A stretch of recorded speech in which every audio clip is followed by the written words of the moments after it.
You're watching the Daily Climate Show on Sky News, live from COP26 in Glasgow. Today, into extra time, the COP26 summit carries on this evening as the conference president says critical issues remain outstanding. There's widespread condemnation of the summit from those on the front line of the climate crisis, who say the draft agreement is a bare minimum of what's needed. A future still built on fossil fuels. We meet the people in India whose lives and livelihoods depend on coal. And the wildlife under threat in Madagascar from deforestation and poaching as the climate crisis leads to the destruction of precious habitats.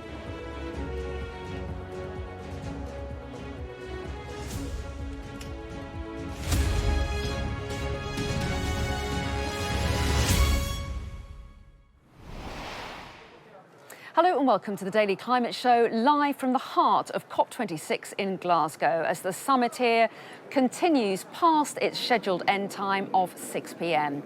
Well, this morning, a draft agreement was published. It had weakened language on fossil fuels compared to a previous version, but did provide more finance for poorer countries to adapt to climate change, and included a request for all nations to strengthen their plans for cutting emissions. But it's not signed off yet, with nearly 200 parties yet to agree on the final wording of the outcome.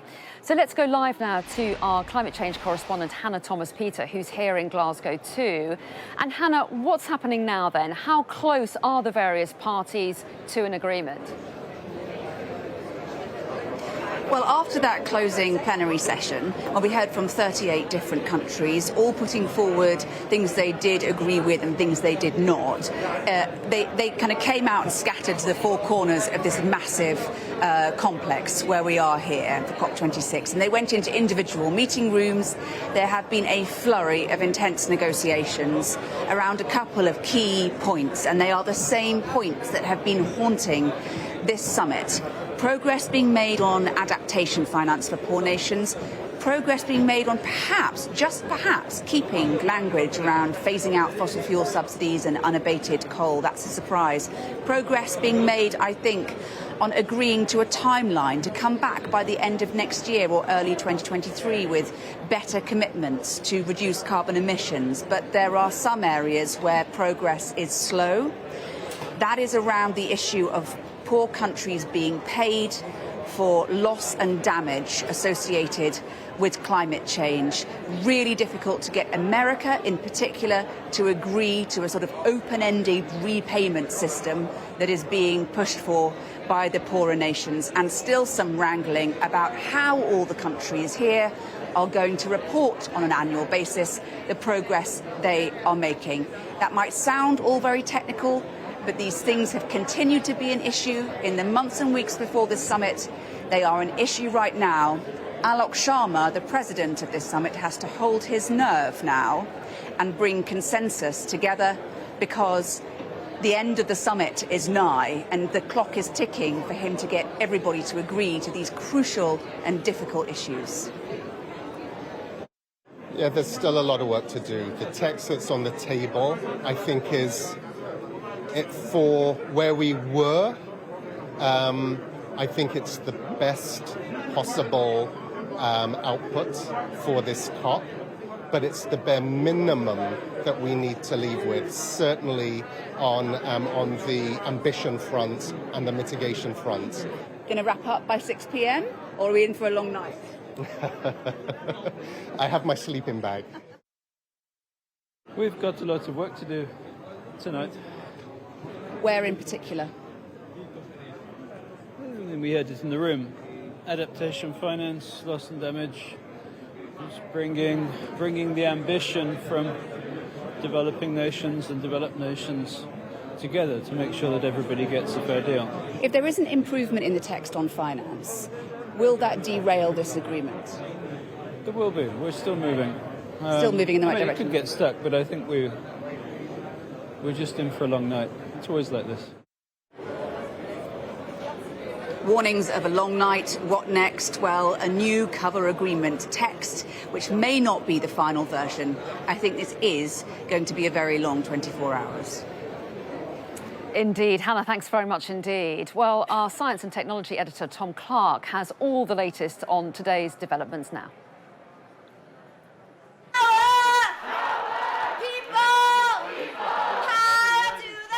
For many, the time for quiet negotiation has passed. After 12 days of patient UN process, demonstrators staged a symbolic walkout at the lack of ambition from leaders at COP26.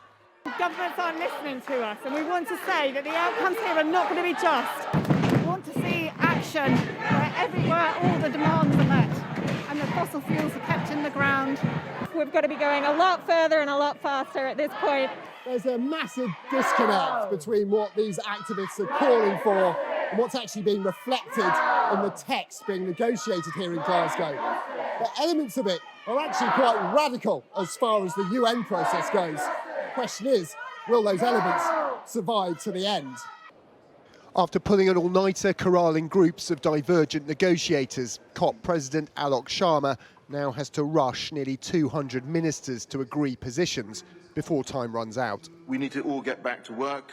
Let us drive progress and forge consensus. And as so many of you have said, the eyes of the world are on us. Key parts of the negotiating text about cutting coal and finding more finance for poor countries have been watered down, but their meaning survives. And so far, no country wants to be seen as an obstacle, and many may even compromise more. We've actually proposed many of the solutions that have been put on the table that have allowed the negotiations to move forward. So I don't see how one could believe that we would be we could be an obstacle to anything. Quite to the contrary. But differences, potentially intractable ones, remain. The summit's aim to keep 1.5 alive hinges on countries agreeing to return next year with more ambition to cut carbon. But that's still a red line for some who won't give up fossil fuels and for others who want more time. I think that the arrangements should be based on the framework and provisions of the Paris Agreement to allow parties space and time to implement their NDCs. One thing that could bring China and others round is more money for the developing world where it has many interests. The US has definitely thrown its diplomatic weight at COP, but not its wallet. Special Envoy Kerry, what progress has been made? Where are the sticking points? I think we're making progress. We're doing what negotiators should do. We're negotiating. And worried about finance? We will get there. No, not at all.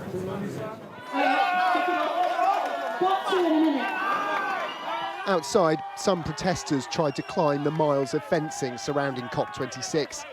Many negotiators inside must know how they feel, scaling the seemingly impossible, but with genuine hope it's not all in vain. Tom Clark, Sky News, Glasgow.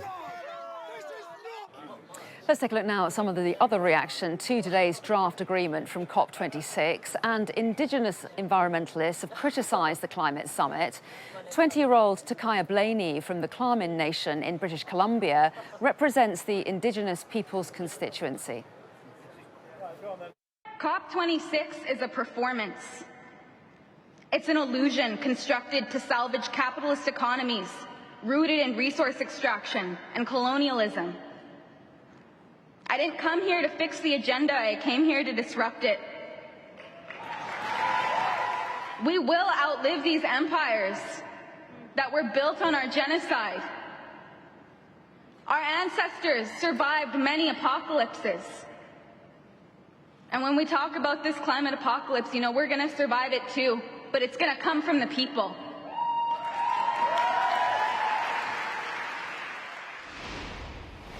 A group of island nations are pushing for higher climate ambition in the COP26 talks.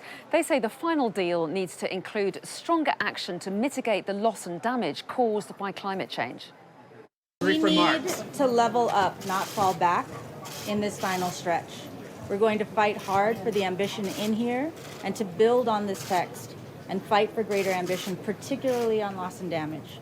We will continue to champion 1.5, which is our coalition's North Star. Fossil fuel subsidies must end. We must double adaptation finance from current levels.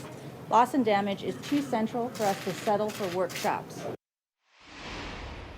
The Kenyan Environment Minister told the summit 2 million people in his country are facing starvation due to droughts. He added that African countries have done their bit within the limited resources that are within their means. For Kenya and Africa, 1.5 degrees is actually 3+ degrees centigrade. This is what we lived in. This is what our communities live through. And that is why in Kenya and in Africa, we cry, we bleed. We bleed when it rains, we cry when it doesn't rain. So for us, ambition, 1.5 is not a statistic. It is a matter of life and death. Madagascar is one of the world's lowest emitters of carbon dioxide, but one of the countries most severely affected by the climate crisis. It's facing the world's first climate change famine after a drought lasting 4 years. People are taking desperate measures just to survive, leading to severe consequences for the natural environment. Well, our special correspondent Alex Crawford reports now from Madagascar.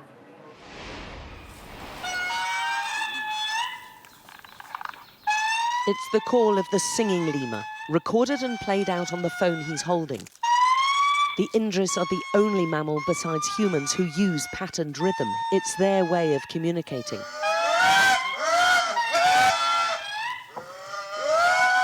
Within seconds, there's a cacophony in response to the recording from the lemurs all above us in the rainforest. The guides are monitoring the lemur numbers. The singing primates are on the verge of extinction in the wild, threatened by hunting and habitat loss, exacerbated by climate change. That call had an amazing effect. They're actually replying. Very noisy. Oh, very noisy. Too much. I make peace. Image 4, he's calling it peace and sure. This is after fighting like that. Yes. Very special. Yes, until 10 kilometers you can hearing his communication like that. Kristen is head of the guardians of this forest, the protectors of the enormously rich natural treasures living here and only found here, but they are very few in number. And look at the scale of this forest they're trekking through. This is a relatively small one, just 750 hectares. But underneath the canopy, there is wildlife, plants and insects you'll find nowhere else on Earth. But the deforestation is happening at such a rate that studies suggest all of these eastern forests could disappear within 50 years, and with them, the unique treasures in them. People collect the leaves to export, I don't know for what kind of essential oils. But until now, that is a bigger problem in our forest here. And we make a patrol like this to interrupt and to stop completely 100%. Look. The lemurs survive on these trees. If these trees disappear, the lemurs disappear. And you can only find these lemurs, and there are over 100 different species of them here in Madagascar in the wild. And they are the most endangered mammals in the world at the moment. They're trying to grow new trees endemic to this area, but these are small beginnings and it takes time they don't have, with extreme weather hampering those efforts. Normally, this is the one of the rain seasons, but no, there is no rain. This is, I can say, this is the problem with the climate change. They call it slash and burn. Almost half of this forest has been left degraded due to this practice clearing land for crops, and it has a devastating impact. Among those killed almost to the point of extinction is the golden mantella frog. All the country's frogs, and they have more than 300 different species, play a vital role. If there is a place without frog, there must be a big problems of malaria, because frog eat insect. They eat mostly mosquitoes and ants. So if a place have not any frog, they must have a big problems of some disease. But the forest guardians have their work cut out for them. Making notes and taking GPS locations of felled trees isn't halting the destruction, and the locals pounce when they know the patrols are off duty. It is really, really very bad because we are growing the more trees during every year, but the people are still cutting. So that's why we need help. Each big festival, Independence Days, Christmas Days, and the New Year's, people, because always dancing at home like this, and always cutting profits because missing no people, no patrol. Poverty is driving up poaching and even eating their unique wildlife as people struggle in the face of unusually extreme weather. This fat-tailed dwarf lemur, which looks in a very sorry state, was rescued by the guides when it became sick after being held as a pet. The only primate known to hibernate, Kristen and his daughter decide they have to release the lemur back into the wild. How do you feel about saying goodbye to him now? Sad little bit, sad little bit. Because making a news and looking at me, oh no, little bit sad, touch my heart a little bit. Yeah. But now it's got the chance of survival. So much of Madagascar's natural treasures are being robbed of that. Alex Crawford, Sky News, Madagascar. One of the key announcements from the COP26 summit was a commitment from more than 40 countries to phase out the use of coal power, one of the most polluting fossil fuels. But for many of the poorest people around the world, it remains an essential part of everyday life. More than 70% of all India's power comes from coal-fired power plants, and the mines that produce the fossil fuel offer both official and unofficial work to those who would otherwise have nothing. Sky's Katerina Vitozzi reports now from the city of Jaria, where the end of coal is nowhere near in sight.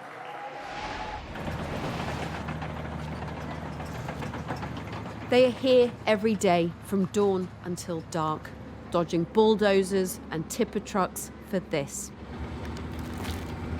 What these local villagers want is coal, and they'll trespass onto government mines to get it. It's terrifying to watch as even very young children race towards lorries unloading piles of mine pit debris, sifting through the remains to steal whatever little chunks of coal they can find. आग लगाते हैं इसका आग के मतलब पोड़ा बढ़ता और कोयला के रूप में पोड़ा बनता है और बेचने जाते हैं बाजार में हम लोग कितना मिलता है ये बोरा से 50 रुपया. That's 50 pence for this enormous risk. But people do it because they're desperate. And we spot even more people on their way.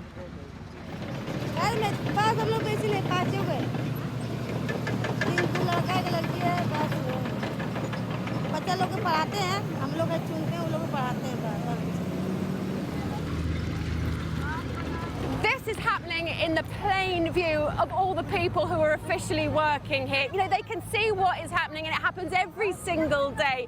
And although police, we are told, come and periodically chase people off, tacitly they accept it because they know if people aren't allowed to do this, however dangerous it might be, they've got nothing left. Coal is the fuel that sustains India's poorest.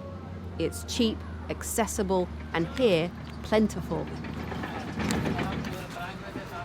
The industry employs many hundreds of thousands, like Kishore Paswan, who's worked at this government mine for 35 years.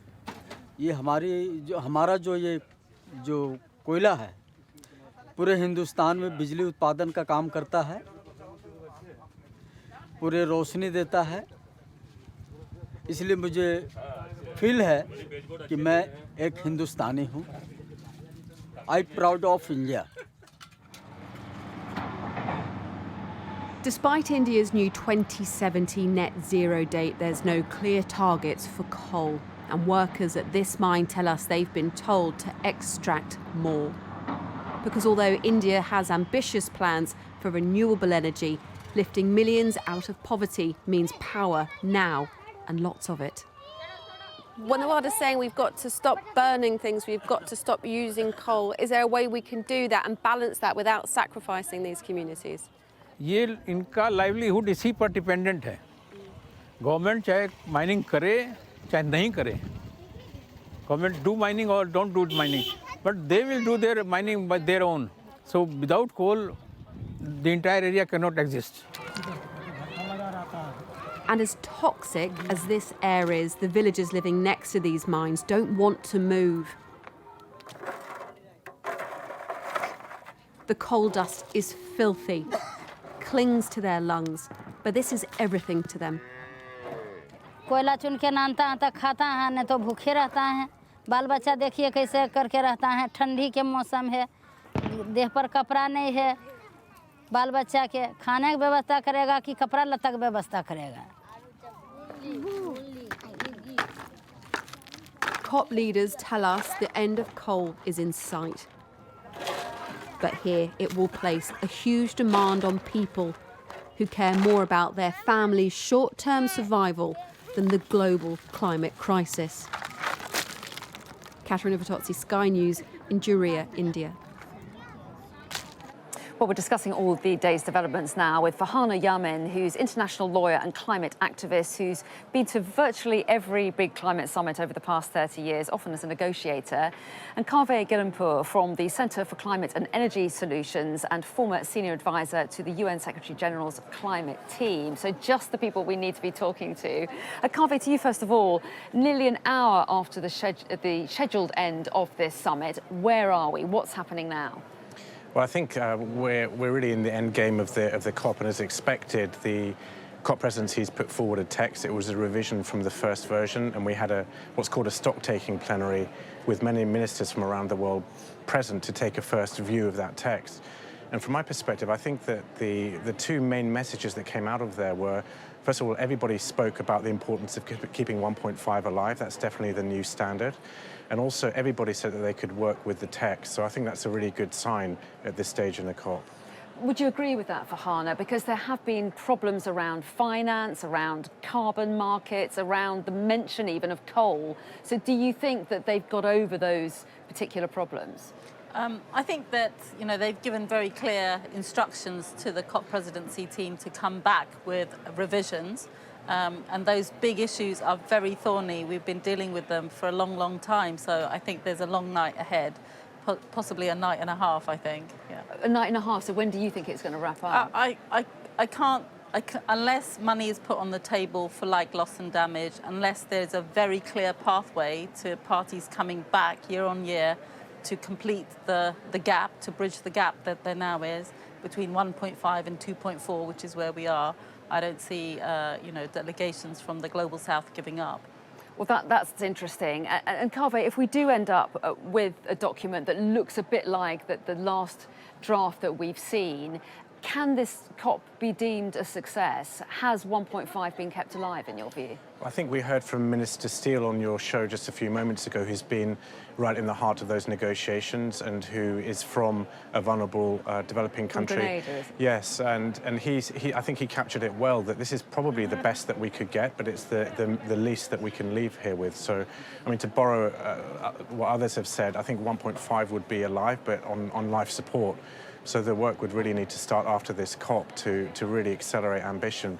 And as others are saying, including Farhana and many developing countries, that we really need to come back on an annual basis and revise that ambition more frequently. Yes, and that last draft document did include that request for countries to come back. So how important is that if that stays in? And does that mean that actually we can only really judge the success of this summit in a year's time in COP27 in Egypt? Well, countries that have not revised their NDCs, their national action targets, in line with 1.5 absolutely must come back and put further offers on the table of what they will do. Otherwise, it will be a travesty if they don't do that between now and COP27. They don't have to wait until December. They can do it any time now. The science is clear. The economics of switching to renewables and away from fossil fuels is clear. It's very clear that we've been subsidising polluters for a long time, and that must end. We must end too, I'm afraid. Farhana Yamin and Kaveh Gillenpour, thanks both very much indeed.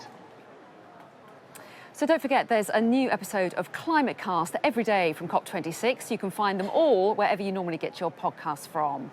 And you may already be watching this on our pop-up channel, but if not, you can see uninterrupted coverage from COP26, including tomorrow. We're here a day over the scheduled end, 9 a.m. to 6 p.m. on channel 525, Sky Glass channel 505. But that's it from me for now.